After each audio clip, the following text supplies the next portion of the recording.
I love my books. Books are amazing. You know why? Because they're filled with stories. Fiction or non-fiction, every book has a story in them. I have a collection, a very small collection, I admit, of non-fiction books, and all of them contain stories, sometimes multiple stories. I have Adventures of a Young Naturalist by David Attenborough, and this was first published in 1980, but the stories themselves date back to 1956 and 1957, 1959. These are full of his adventures of when he was a young man. Who actually remembers David Attenborough when he was a young man? Not me. He's been old since I was born, if not longer. And then I have a book on vampires. So many good stories in there. It's actually got a selection of short stories, including, which I also have somewhere. Where is it? I moved all my books around today, so I'm a bit confused. Where John Polidori's The Vampire, plus Byron's little short, which I've forgotten the name of, which is also included in my copy of The Vampire. Where is it? Pretty sure it's right at the back. Augustus Darvel. And you know what's funny about John Polidori's Vampire and Augustus Darvel's Byron's Augustus Darvel is that in the 2012 film Byzantium, which I own, the two main characters were called Darvel and Captain Riven. Riven was the vampire in John Polidori's The Vampire. That was a nice little reference squeezed in there. Bloody hell. So many stories, I've lost my drift. I reorganized my books today because frankly they were annoying me. Because I got already maybe 50 books and put them on the shelves in order, and then I got more books and then just shoved them on the shelves wherever, and it was pissing me off. So here we are. I have an entire bookshelf filled with books I have not read yet, and that's literally ceiling to floor. I pointed that the wrong direction, I went floor to ceiling, but whatever. I have science fiction, I have period dramas, I have criminal detective stories, I have ghost stories, I have fantasy stories, I have history stories set in World War II, I have Charles Dickens, I have Jane Austen, and you know what, I cannot fucking wait to read them, but it takes time. Reading fucking takes time. I'm right now reading The Heart is a Lonely Hunter by Carson McCullers, that I found completely by chance in Bethesda charity shop after watching the film on, what was it? A Love Song for Bobby Long, in which the book is featured, and there is a song that was made for the film called My Heart is a Lonely Hunter. I can't remember who it was by, but it was a great song. You should look it up, and you should also watch the film if you can. It was great, I loved it. It's a slice of life when Scarlett Johansson was a budding actress. It was back when her films weren't steeped in, popularity, where she's, it's a new ScarJo film. It was back when she was just starting out, and it is fantastic. I absolutely loved it. I wanted to do a video like this on my books for, since I started doing videos like this, which is only really a couple of weeks, but I thought now would be as good a time as any, because, I had plans for today, which was mostly catching up on streams that I haven't seen yet, but I didn't end up doing that. I ended up watching The Jackal instead with my parents and my big brother, which is a great film, by the way. Bruce Willis is fucking brilliant in that film. Oh my goodness, and you know what? I didn't even recognise Richard Gere. I forgot he was even in it. Best Bruce Willis film, best Richard Gere film. I recommend that too. Fucking brilliant. You know what else I have on the shelf? Manga. It's mostly like Monster Girls kinky stuff because my brother gave it to me. I also have the Devil is a Part-Timer light novels, which I haven't read yet, but I've seen the anime. I saw the sub version of the anime, and that was fucking great. You know what else I have, which I've actually read? This is the wrong shelf, I'm going to the wrong one. I have this, which is Kizumonogatari, Rune Tale. I read that, I think it must have been 2 years ago, on my brother's recommendation, which is also a light novel, based on the Monogatari series, which I watched with my brother up to a point, also a couple of years ago, and then he gave that to me too, and I have that, and that is great. I remember enjoying it very, very much. I'm sorry if I'm talking really, really fast. It has been the 30-year anniversary of my parents getting engaged, so we had some wine tonight. And you know what I've been listening to, because I completely forgot they existed? Handsome Furs. They are fucking great.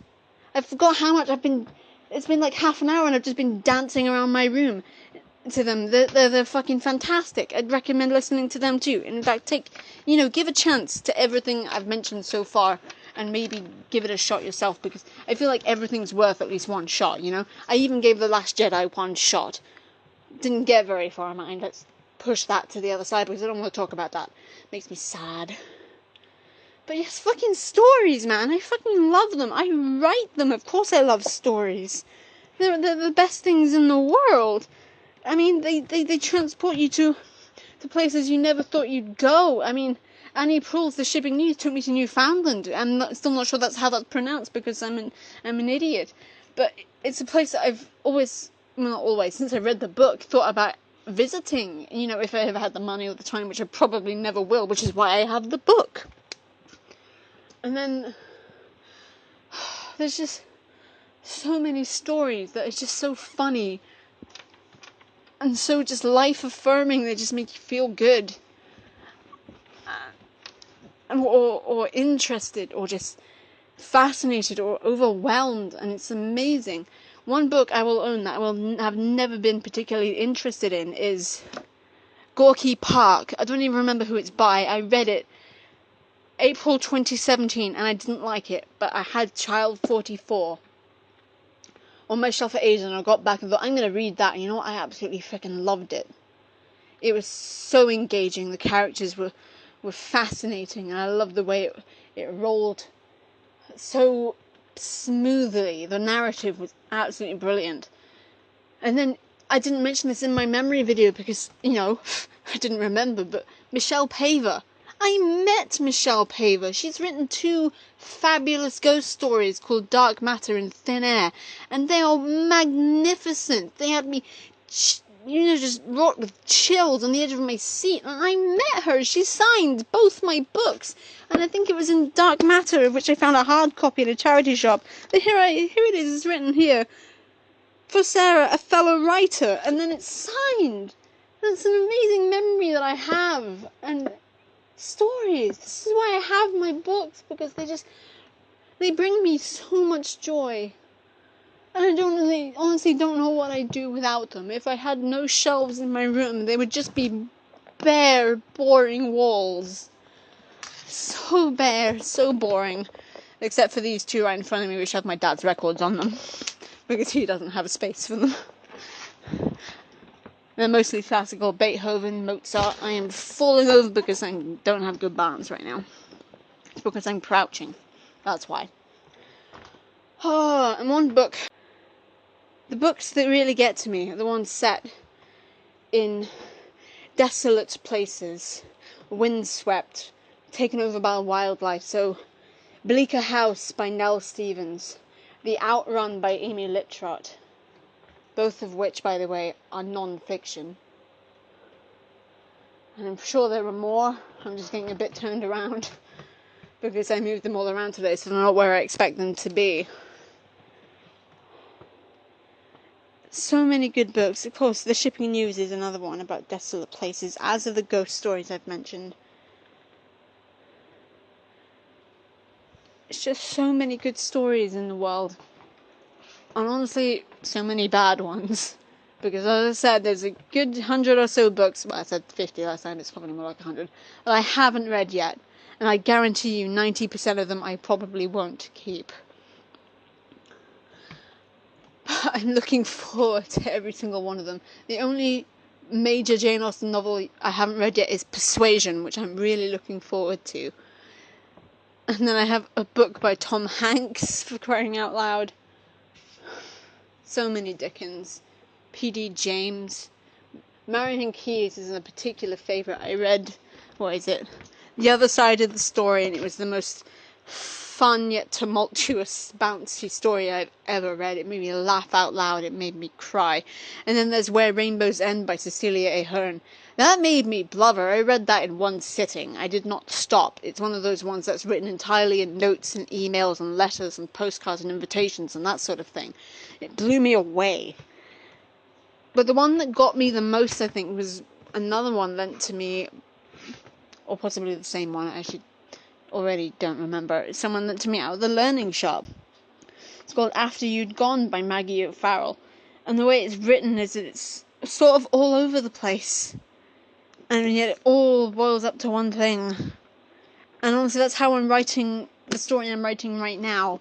Is that one thing I've always been bogged down by is how to write a story. Because, you know, most of them are all chronological. But that's not how stories come to me. They come to me in every order. So it's gotten to a point now where I'm writing each scenario down as they come to me. And then I'm going to put it in order maybe when it comes, or maybe I'm going to put it in an order that feels right to me. I don't know yet. One idea that I've had is that I'll put it in sort of a higgledy-piggledy order, because that's how memories are, I found. They don't come to you in chronological order. They come to you however they come. And so that's one thing I want to do with the story, is that it put it in that sort of order, but number them chronologically. So you do have the option to read it chronologically if you want to. That's what I want to do with this one. And that brings me to another subject that I was going to save for an entire video, but I might as well do it in this one, is that every single one of the crushes I have had over the last 12 years have been character studies. Because ever since my Top Gear fan fiction, which is what started me writing, has been based on some kind of crush. Back then, to my Top Gear faction, I will own it was Richard Hammond. I was nuts for that guy back in the day. And I have been sorely misusing my crushes, given how many unfinished stories I have. It's a case of I've ditched my crushes all along the way before I finish these stories because I am lazy. And I guess in some ways unkind. I don't know. Maybe. But yes. I won't tell you who I'm crushing on right now because, you know, I'm unfortunately a firm believer in jinxes. So that's that. But the story I am writing right now, I am firmly enamored with, and every piece of music I listen to, I can ascribe to some scenario that happens in that story. And it is a story that spans many, many years, which is why I'm not particularly writing it in any order, at least not right now. I'm writing it as it comes to me. This is just like, it's about moments. Stories are amazing things. And they are mercilessly taken for granted.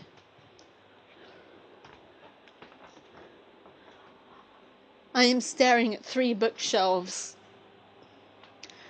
filled upwards of maybe 200 books. Maybe 50 or so I have read. And I can't wait for my future, because I know that my future is filled with the 150 I haven't read. And I can't wait. So if you're not a reader, don't worry, I don't hold that against you. Not everybody is. It doesn't appeal to everyone. It doesn't appeal to my big brother. It doesn't entirely appeal to my little brother, even though he's the one who's read War and Peace by Tolstoy, whereas even I haven't done that yet. I collect books. I admire the idea of them. I love the fact that they serve as both inspiration and decor. The fact that if I didn't have them, these walls would probably be bare. I love them. They are a firm part of who I am, much as my own stories are a part of who I am, although I will attest that there have been many stories that I have written that I look on now with something bordering on disgust.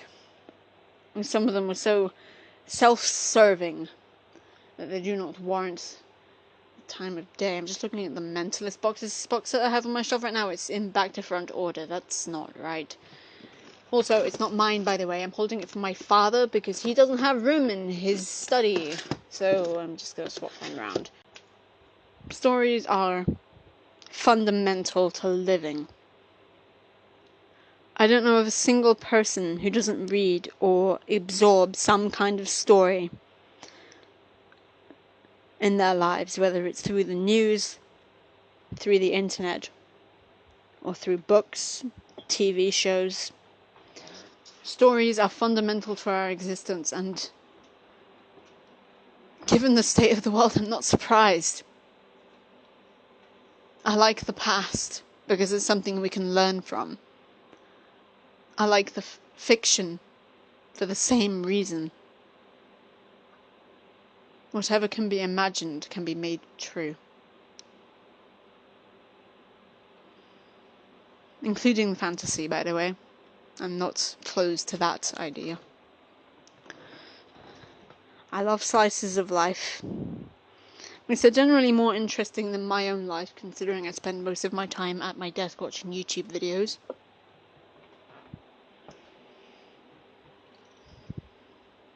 I love learning about the lives of the people I love. For example, I have Alan Cummings' autobiography on my shelf. That was a rather harrowing read. I have the biography of Joy Division by Peter Hook, Joy Division's bassist. That was just as harrowing, if not more so. I have one of William McGillivray's naturalist journals from 1817 to 1818. Not the original, a reprint. The original, I'm not sure where the original is, probably some museum. He did write other journals, but unfortunately they were lost in a fire some years ago. He was perhaps one of Britain's most talented naturalists, particularly of birds. Ornithology is the word.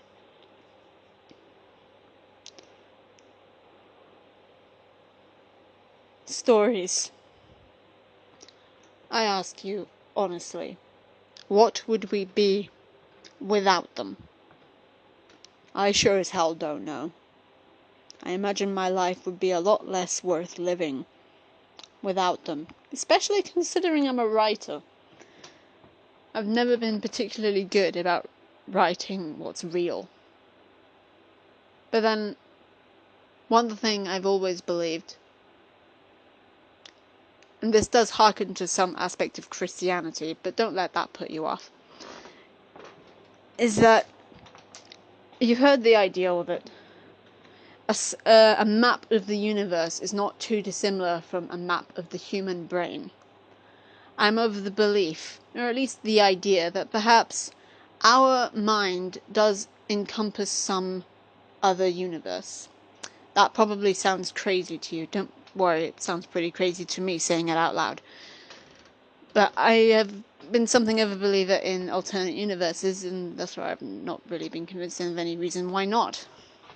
So in some crazy way, I almost feel like I'm being allowed a window into this other universe, and being allowed to tell the stories of some of the inhabitants of it. Now, this may make me crazy, may make me certified lunatic, but I'm doing okay so far. And it keeps me busy.